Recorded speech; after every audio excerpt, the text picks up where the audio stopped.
قد یعلم اللہ المعوقین منکم، اور اللہ تم لوگوں میں سے ان کو خوب جانتا ہے. قد یعلم، تحقیق جان لیا، اللہ نے، المعوقین ان لوگوں کو جو انکار کرتے ہیں، بہانے کرتے ہیں، منکم تم میں سے، والقائلین اور باتیں کرتے ہیں، لإخوانہم اپنے بھائیوں سے، اور باتیں کیا کرتے ہیں، ہلما علینا چلے جاؤ یہاں سے نکل آؤ، ولا یأتون الباس اور وہ نہیں آتے جنگ میں، الا قلیلا مگر بہت کم.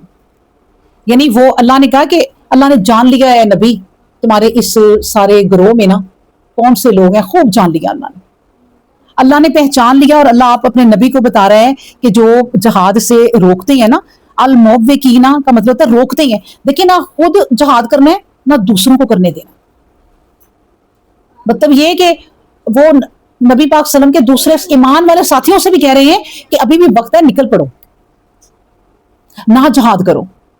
اللہ نے کہا وہ لوگ میں جان گیا ہوں نبی، اور یہ جو باتیں کرتے ہیں بڑھ چڑھ کر، القائلین اخوانہم اپنے بھائیوں سے، کہنے کو جی بھائی ہیں یہ ان کے، اور بات کیا کر رہے ہیں کہ ہلما علینا نکل پڑو یہاں سے چلو، ولا یاتون الباس اور وہ جنگ میں نہیں حصہ لیتے، الا قلیلا مگر بہت کم، بہت کم.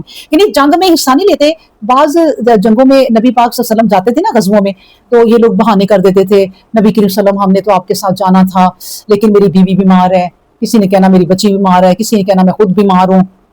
نبی کریم صلی اللہ علیہ وسلم نے کہنا اچھا چلو کوئی بات نہیں نہ جاؤ. تو اللہ کو پتا تھا جب وہ جنگ جیت کے یا کوئی غزوہ جیت کے آتے نا تو پھر وہ ظاہر ہے مال غنیمت سب مال لاتے، تو فوراً یہ لوگ آ جاتے اور کہتے ہم بھی تمہارے ساتھ تھے، ہمیں تو مجبوریاں ہو گئی کہ ہم نہیں گئے ورنہ ہمیں بھی دو مال اب. اور مال لینے کے لیے چاروں طرف سے آ جاتے ہیں کہ آگے آگے آ جاتے ہیں. تو اللہ نے کہا کہ یہ لوگ جو روکتے ہیں نا کہ خود بھی جہاد نہ کرو اور دوسروں کو بھی نہ کرو. اب دیکھیں نا ہم لوگ یہ جو عام زندگی میں بھی اگر ہم دیکھیں کہ خود نمازیں نہیں پڑھنی اور دوسروں کو بھی کہنا کہ اچھا اچھا چلو بہن کوئی بات نہیں پڑھ لینا، ابھی آ جاؤ فلاں جگہ میں نے جانا ہے، وہ سیل لگی ہوئی ہے وہ ختم ہو جانی ہے، تو اس کی بات مان کے اس کے ساتھ چل پڑو. یہ ہے کہ اس دنیا میں جو ہے نا اللہ تبارک و تعالیٰ نے جو آزمائش رکھی ہے نا وہ یہی رکھی ہے کہ یہ جو دنیا ہے اور اس کی جو رونقیں ہیں، یہ جو اتنی بڑی بڑی یہاں پر شادیوں کے فنکشن ہوتے ہیں، پروگرام ہوتے ہیں، یہ کشش کرتے ہیں جو بچوں کو اپنی طرف اٹریکٹ کرتے ہیں، تو یہی آزمائش ہے کہ ان سب سے نکل کے آپ اپنے رب کی طرف آ جاؤ. جنت جو ہے نا وہ ایسے نہیں مل جانی، آگے آ ہی رہا ہے وہی والی آیت جو ہے وہ پڑھیں گے تو زیادہ مزہ آئے گا. اگلی اس سے بھی اگلی آیت ہے، لیکن پہلے ہم پڑھیں گے اب ایک بخیل انسان کے بارے میں. اشیحتن علیکم، یہ بخیلی کرتے ہیں علیکم آپ پر. یعنی دیکھیں بخیلی کرتے ہیں مطلب یہ کہ اپنی جان کی بھی بخیلی کرتے ہیں. ایک ہوتا ہے نا مال دینا اور ایک ہوتا ہے کسی کا ساتھ دینا، وہ ساتھ دینے میں بھی بخیلی کر رہے ہیں، وہ ساتھ بھی نہیں دے رہے، اس کا بھی کنجوسی کر رہے ہیں. اشیحتن علیکم، یہ بخیل ہیں آپ پر، یہ لوگ تمہارے بارے میں بخیل ہیں. اور یہ فَإِذَا جَاءَ الْخَوْفُ، جب کوئی خوف آتا ہے نا، یعنی وہی جو خوف کی بات ہو رہی ہے ساری جنگ میں، رَأَيْتَهُمْ تو تم انہیں دیکھو گے. اے نبی جب خوف کی بات ہوتی ہے نا چاروں طرف سے گھرے ہوئے ہیں تو آپ ان کی نا ذرا شکل دیکھنا، یہ مطلب ہے اے نبی آپ نا ان کی رَأَيْتَهُمْ آپ ان کو دیکھیں گے، آپ ان کی ذرا شکل دیکھنا.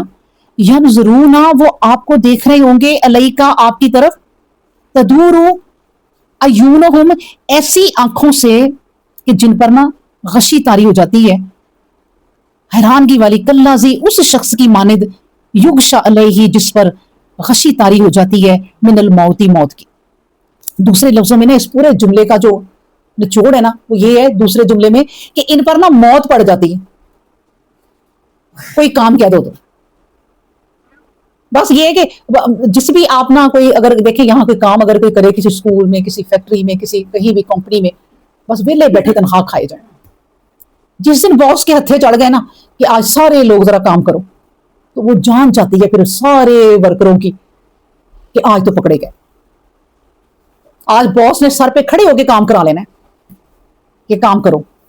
اسی طرح اللہ کہتا ہے کہ اے نبی آپ ان کی نا طرف ذرا دیکھنا، آپ ان کی طرف دیکھو، تو آپ کو یہ دیکھ رہے ہوں گے، کبھی کبھی آنکھیں ایک دوسرے سے مل جاتی ہے نا، تو انسان کی نظر کسی پہ پڑتی ہے تو بندہ کہتا ہے یہ کیسی حیرانگی سے دیکھ رہا ہے، اچانک ہی دیکھ لیتا ہے بندہ. تو اللہ نے کہہ دیا کہ نبی آپ دیکھیں ذرا انہیں، جب آپ انہیں دیکھیں گے نا تو یہ آپ کی طرف ایسے دیکھیں گے جیسے عورتیں نہیں کہتی ہاں، ایسے بس ایسے کر کے حیران کہ یہ کیا ہو گیا، حیران ہو کے، اور اتنی حیران اور آنکھیں جھپک نہیں رہے، آنکھیں کھلی، اور آنکھیں ایسے کھلی ہیں اے نبی جس طرح اللہ نے کہا کہ کلذی یغشی علیہ من الموت، جس طرح کسی پہ موت کی غشی طاری ہو جاتی. اس طرح یہ آپ جب کبھی انہیں حکم دیتے ہیں نا جہاد کا تو اس طرح یہ کرتے ہیں آپ کے ساتھ، اس طرح ان کے رویے ہو جاتے ہیں کہ موت کی غشی پڑ جاتی ہے. پھر یہ سارا تماشا جو ہے نا، یہ موت کے، یہ سارا جو تماشا ہے نا، یہ خوف کے بیچ کی میں ہوتا ہے کہ جب تک وہ معاملہ ہو رہا ہے، جب معاملہ ہو چکا ہوتا ہے، سارا سالو ہو جاتا ہے، معاملات حل ہو جاتے ہیں، پھر آ جاتے ہیں میدان میں، ہم تو یہ بھی کر سکتے تھے، ہم تو وہ بھی کر سکتے تھے، اس طرح کی پھر وہ باتیں کرتے ہیں. تو اللہ نے کہا تب جب تم کہتی ہو نا انہیں کوئی کام اپنا جہاد کا، تو ان پہ موت کی غشی طاری ہو جاتی ہے. فَإِذَا ذَهَبَ الْخَوْفُ، اور جب خوف چلا جاتا ہے، سَلَكُوكُمْ بِأَلْسِنَةٍ حِدَادٍ، تو پھر تیز کینچی کی طرح ان کی زبانیں چلتی ہیں جب خوف چلا جاتا ہے. ابھی کیا کر رہے ہیں، لوگوں کو نا فتنہ ڈال رہے ہیں، لوگوں کو ہٹا رہے ہیں کہ نہ کرو، تم بھی نہ کرو، نکلو یہاں سے. وہی بات یہ کہانی جا رہی ہے، اور کس چیز کی یہ کہانی ہے، کون سی؟ جنگ احزاب کی، جنگ خندق کی. وہ کہتے ہیں نا اپنے ہی گراتے ہیں نشے من پہ بجلیاں، وہ ایک شعر ہے. یعنی اپنے بیچ میں جو جتنے لوگ ہیں نبی پاک وسلم کے، اس میں سے یہ 2-3 گروہ ہیں جنہوں نے جو ہے وہ فتنہ پھیلایا ہوا ہے، اور اللہ ان کے بارے میں کھل کھلا کے آیتیں جو ہے نا وہ نازل ہو رہی ہیں کہ یہ لوگ اس طرح، اے نبی جب انہیں کوئی کام کہو، کوئی کام کرنے کا، تو یہ کہتے ہیں موت کی غشی جیسے پڑ گئی ہے.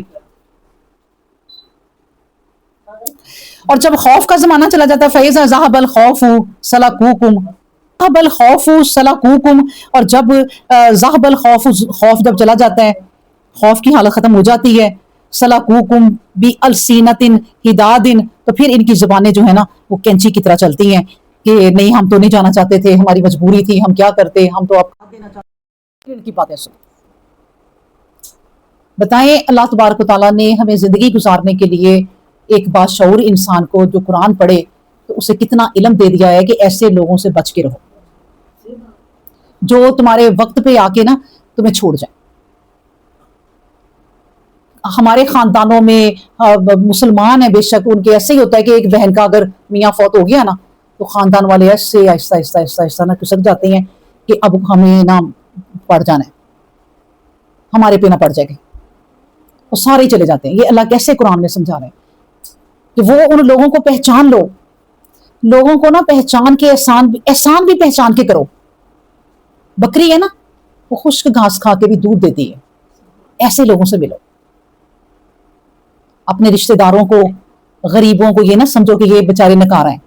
بکری جس طرح ہوتی ہے نا ایک، خشک آپ گھاس دیں اسے، وہ آپ کو دودھ دیتی ہے.